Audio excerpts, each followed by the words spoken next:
My name is Michael Delp. I'm current athletic director at Plymouth High School. Just took over that position in July of 2018, so less than a year in. Lifetime member or resident of Plymouth. So grew up here, born and raised, never left. So I guess the only time I left was to go to college for 4 years, but returned back in '98 to be a math teacher at the high school. And then transitioned into assistant principal about 4 or 5 years ago, and now into athletic director role. So graduated from Plymouth High School in 1994. So played 4 years of tennis and basketball. I played 1 year baseball under Bill Nixon. But I played for Coach Edison all 4 years, and then also for Mary Beth Hunter. So the three coaches I had all ended up being Hall of Fame coaches, and I was very, very blessed to have each and every one of them. So absolutely. Some of my earliest memories would be of the 1982 state championship team, going with mom and dad to ball games. We'd sit pretty much right behind the bench. We were close family friends with the Edisons, Coach Edison. His son is just about 6 months younger than me, Michael. And so we would sit behind the bench and soak up what we could. I'm not saying we were focused all the time. I'm sure we were drawing or doing something, but I do have some vivid memories of being a young tyke, running around on the court or being at practices or being at big games, things like that. So you were telling me that you, on the broadcast, the IHSA broadcast. I am that kid, yeah.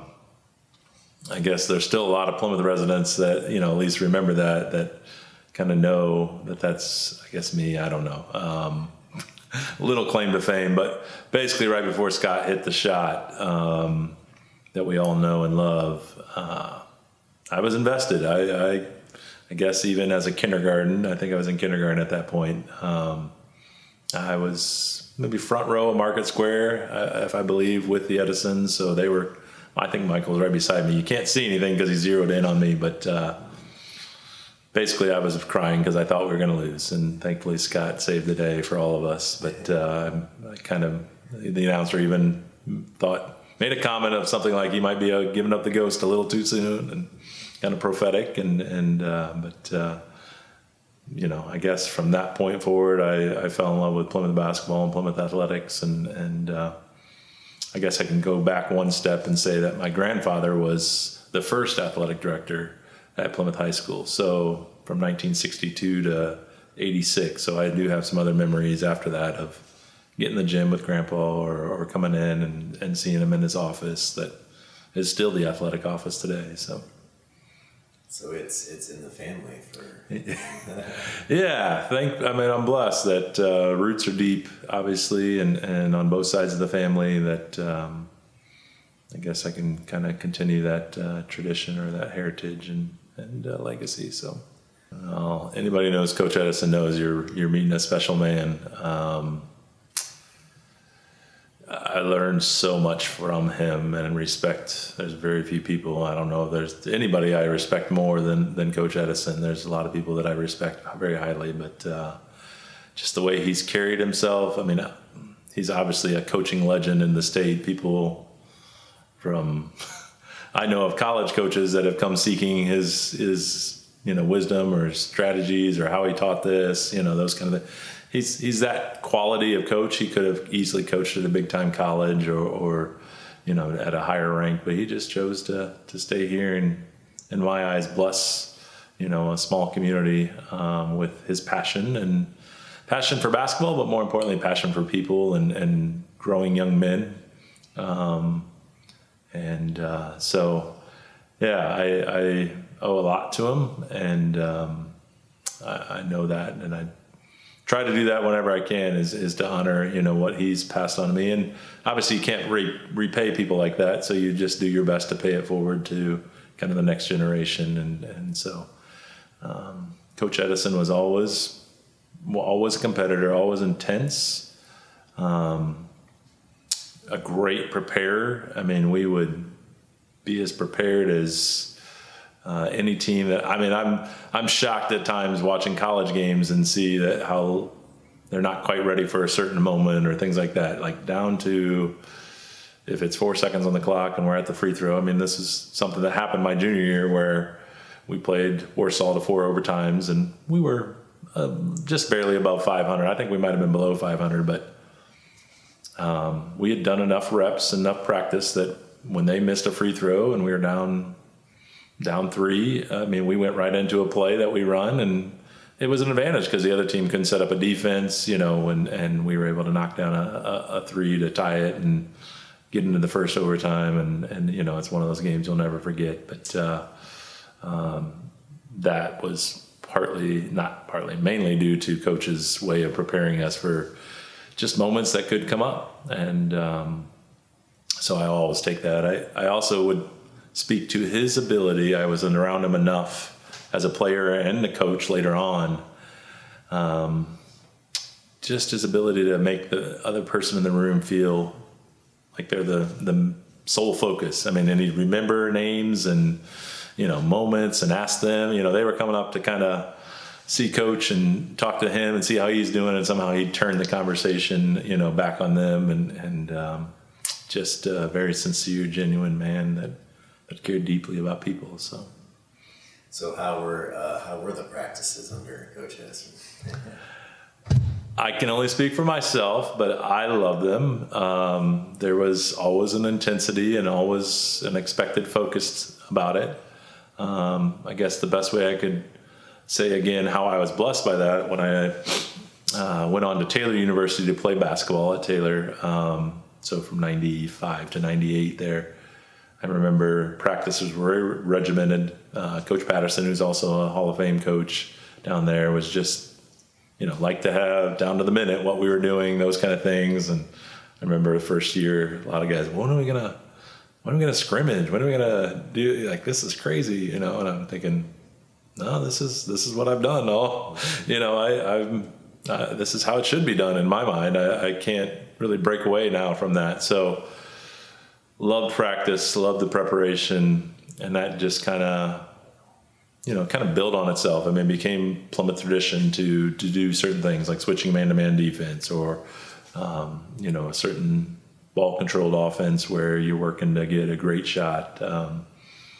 All that came back to practice and coach's preparation. I mean, I remember his manila folders that he had of practice plans for years and years. I think he had one for maybe the month or for each week, but you know, everything written out, and then he'd go make a copy and cut it out and hand it out to all the coaches, not necessarily the players, but the coaches. And so everybody was on the same page. They knew if they had a role, maybe we'd break down guards and forwards, you know, who was going to do what. And there was just a detail about what he was doing that I'm sure is hard to match, you know. And probably he had probably refined it over the years, but I think that's partly who he was too. So very. He was talking about scouting reports that he would put together, and yeah, I got to do both of those from a player and a coach. I got to prepare some later on for him.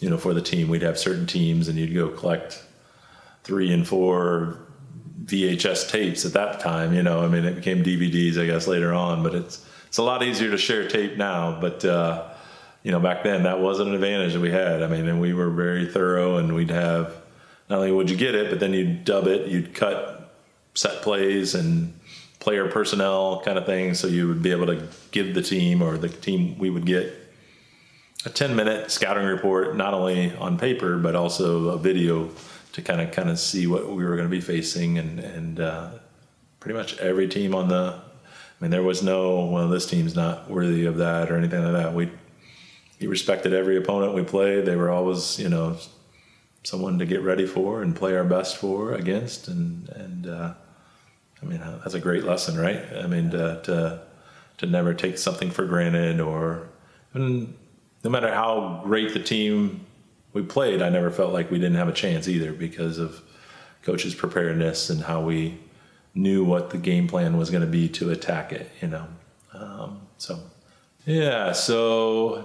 1998, like I said, I accepted a math position. And so I began coaching right away as a JV tennis coach for 1 year under Al Flory, who had taken over for Mary Beth. And then I became a volunteer basketball coach that year. So,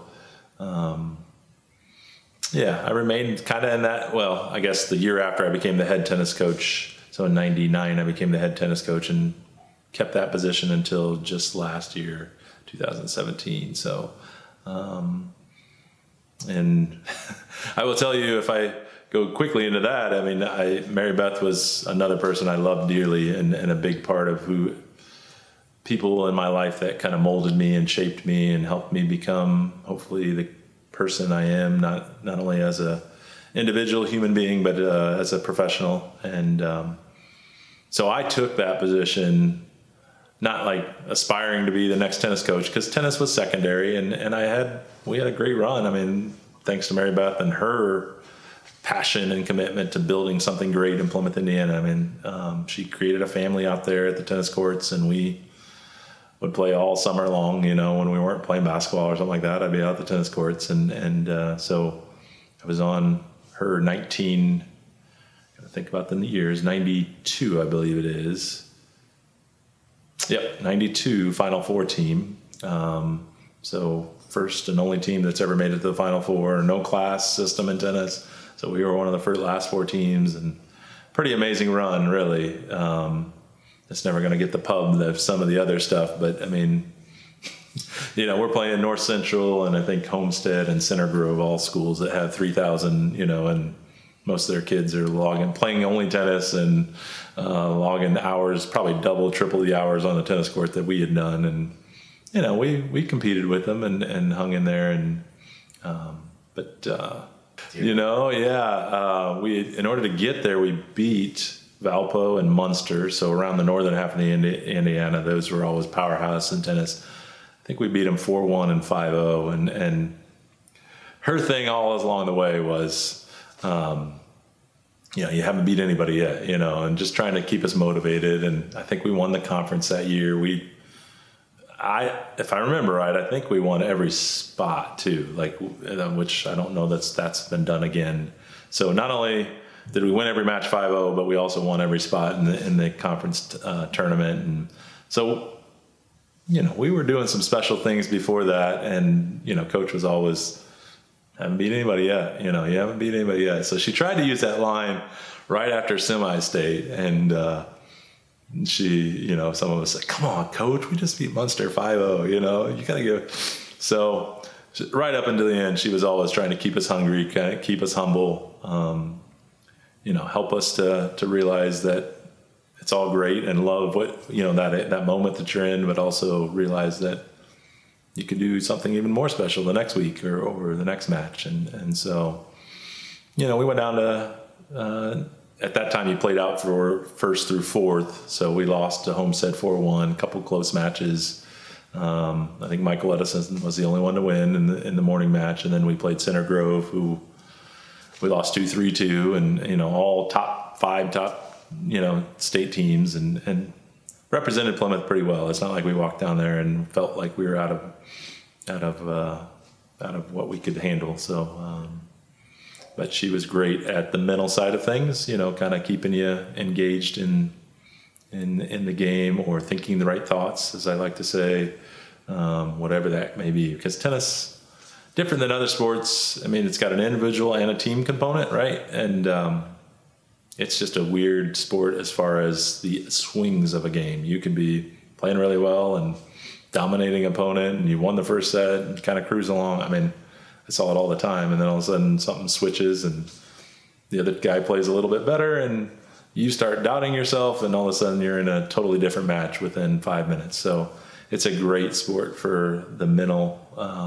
challenge, the mental toughness side of competition. And I know Coach Hunter always did that really, really well. Just helped us kind of work through that. So, I think that's the culmination of a lot of reps in the summer, creating a family environment. I think she took us to travel team matches. So as little kids, we started playing some tournaments, maybe more. There was just a group that maybe didn't. I mean, there was some that were all in on tennis. That was their sport. I was probably, like I said, like a lot of them. It was secondary to basketball for me, and she knew that, and I wasn't the only one. But when we were in tennis season or in the summer, we were all in, and we were wanting to get better, and just commitment by parents too. I know my own parents made sure I was out there and maybe taking some private lessons from her all throughout, junior high and even into high school, and just trying to be as good as we possibly can. And so when you log that many hours, even though it's not your first and primary, you get a chance. And I would say as a coach, we've had an advantage over other schools over the past where we've been able to beat some of them simply because you'll get some athletes, some really good athletes that play tennis. That's not always the case at other schools.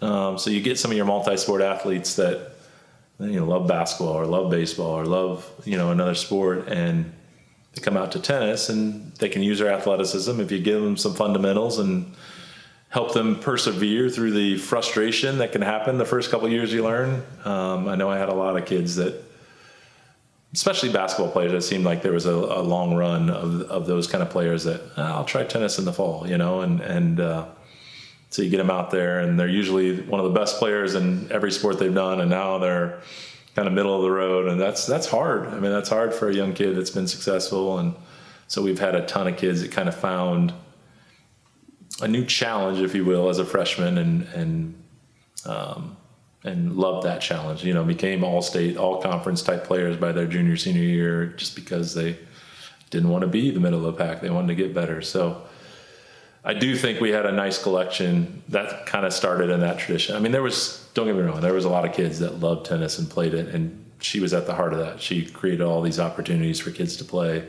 Her own kids had just come through. One was a senior when I was a sophomore.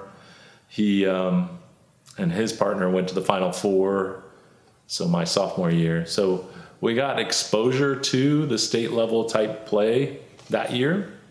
The very next year, we went down as a team, and all of that kind of is together. So I think it just trickled into that. My senior year, my partner and I made it to the state finals in doubles.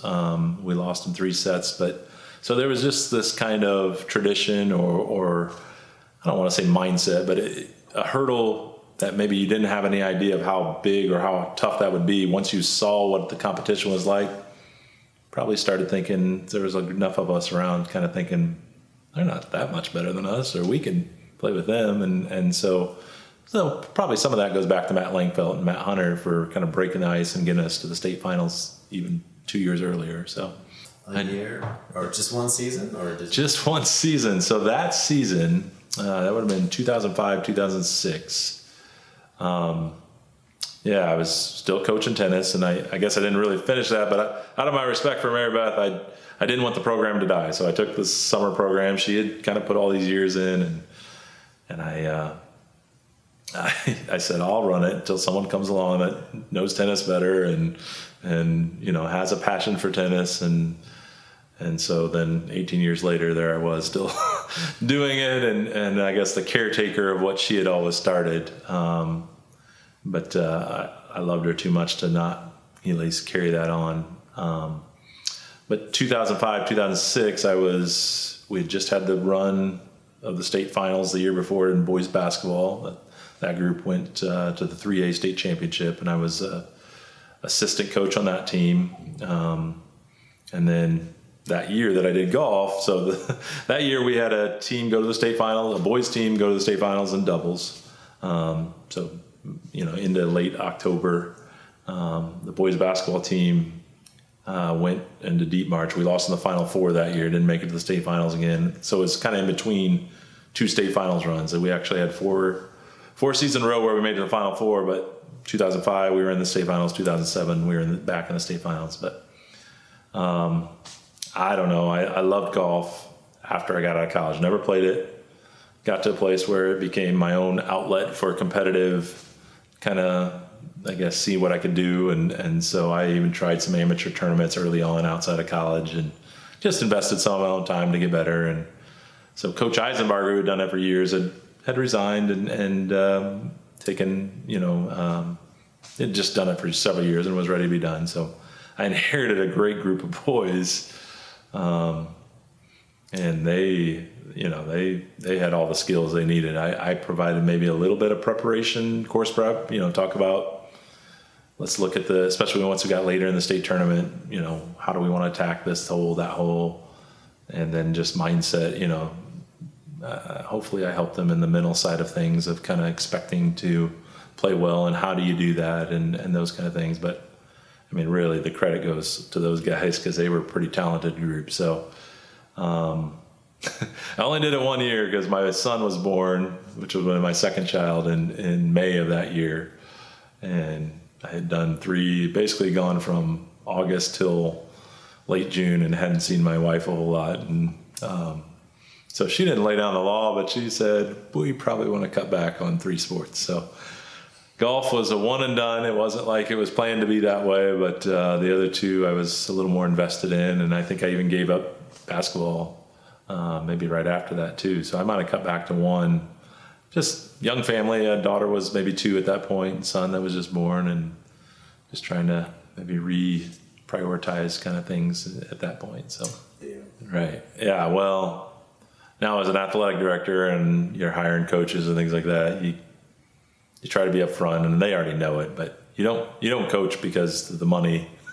Because if you break it down for the per hour, fee, we're talking, it's way below minimum wage. I can guarantee you that. And so you're investing in young people. You're probably someone that benefited from that, from a great coach at some point, and a passion for a sport. And so you're, like I said, kind of trying to pay that forward for others and create environments, create memories, for future generations, for them to kind of, hey, I might do that myself someday, to kind of be the next Coach Edison or Coach Hunter or whoever it may be. So, for my life, it provided me the outlet I needed to mature, to grow, to hopefully become the person I am. I mean, I've learned so many lessons from, even childhood sports of those who know me know I'm pretty intense and pretty,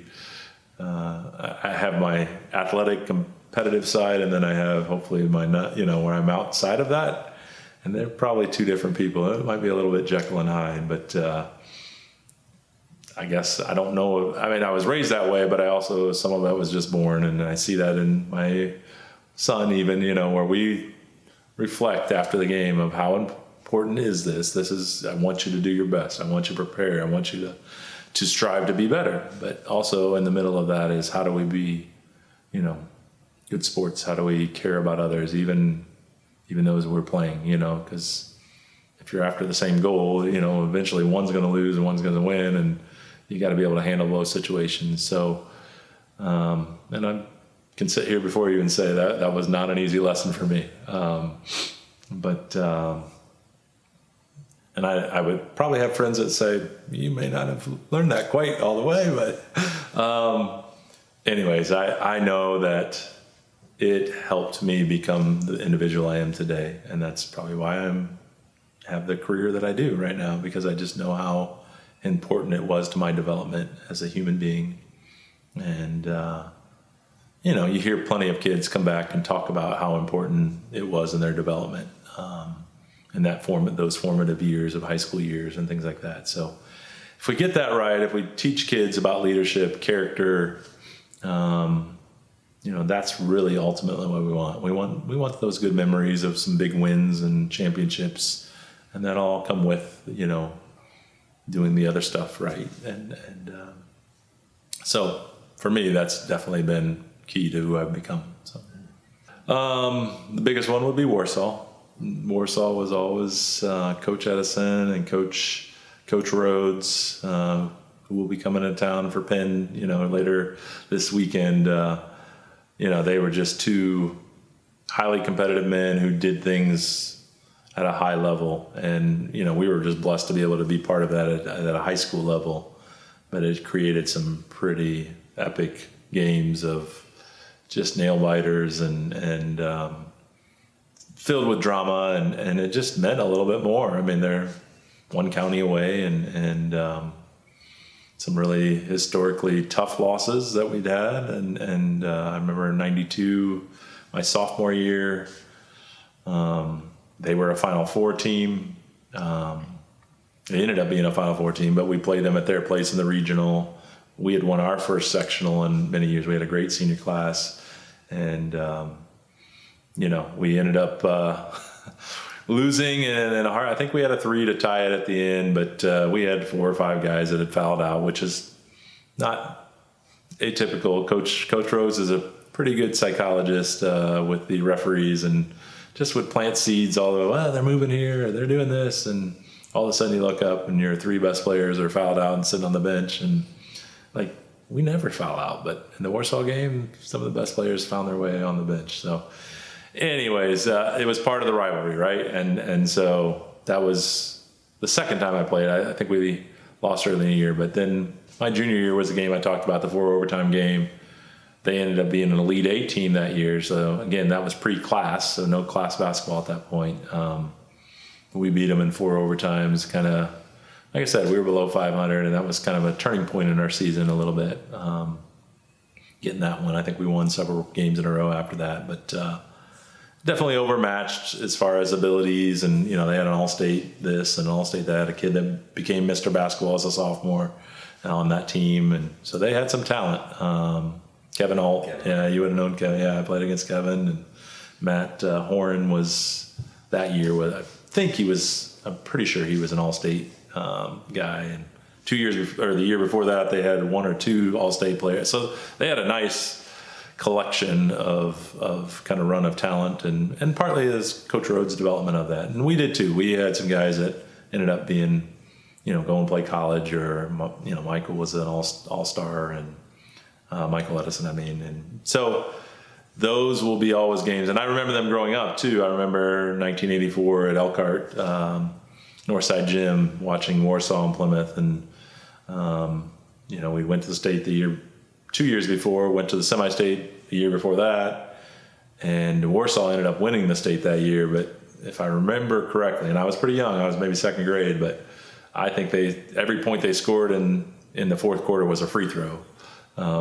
Maybe 20-some free throws that I don't think they had a bucket, and we lost by 1 or 2, and they were the eventual state champions. So some would say, you were in a Final Four caliber game, even at that regional level. So my memory of those kind of things grew up in watching some pretty amazing games growing up, and I got to play in some as well. And that would be true for tennis too. When I was coaching, Warsaw was always one we circled, and I think they circled us, and many years of back and forth.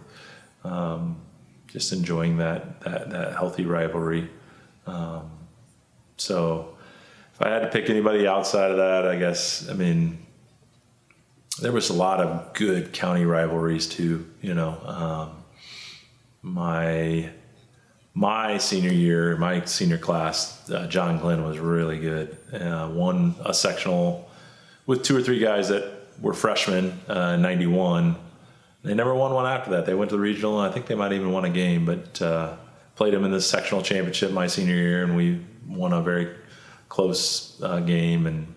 But man, they had a talented group. Jason Groves was on that team, and now the Triton coach, and had, obviously a lot of success at Triton. So respected them, loved competing against them. Corey Reed and Casey Mann from Bremen, that area. Corey went on to be a Division I player. They beat us my junior year. I think we beat them by 17 regular season, and they turned around and beat us by 17 in the sectional championship. So, just there were some really good basketball players that kind of came through in the county area during that time that was, made a sectional championship mean something. Now it still means something, don't get me wrong, but, it was just different when it was one class like that, and so, because you just had a lot of healthy county rivalries at that time. Yeah. So, what do you remember from that 82 game with Skiles? I knew you were young, but clearly that was a formative experience. It was. Yeah. I do remember the camera panning my way. I don't know why. He was down on the floor right next to the basket. I don't know if he heard me wailing or crying, but I do remember him looking right at me. I remember after the game getting to kind of sneak out on the court or be close to the court. I was that close, and I just remember being friends with Michael and Coach Edison and our family. Like, I just got to, I guess, front row access to those guys, right? So just being in awe of guys that I just looked up to and saw as heroes and saw as champions, and they were. I mean, they really, it's Hoosiers, only Hoosiers too, probably, really, in a lot of ways. Because Plymouth, even though it's bigger in the county, it's still, as far as state population at that time, we were still pretty low. Not Milan low, but pretty low, to be able to go against the Cathedrals and the Gary Roosevelts and, just teams like that. And I mean, every single one of the South Bend LaSalle, the only team that beat them at our place. I do kind of remember pieces of that. Like, our gym was packed for those kind of games, and being devastated when we lost that one. And I didn't get to go to the semi-state the weekend before because a family member got married, and my dad was in the wedding, and I think I was the ring bearer in the wedding. And so there's a couple stories of that. My mom actually, one of the managers, and I won't remember who, forgot either the warm-ups, I think the warm-ups. And, this is pre-cell phone, all that stuff. And so somehow it got to us, and I think we were in Bourbon for the wedding, and Mom was going to go attend the wedding, and then we were going to go to the game at night, I think. But somehow, and remember Grandpa, her dad was the athletic director. So long story short, they forgot something. And so my mom left the wedding, went and picked up, I think it was warm-ups from the janitor who had got them out, and then drove very, very quickly over to Fort Wayne to make sure our guys had, kind of their normal routine. But thankfully they found it in time and could get the message. Like I said, you're calling different places, and it wasn't like just pick up your cell phone and call right to the person. So those are some of the memories I take with me that were pretty cool, that you can reflect back on, and just know that I remember the gym when we won.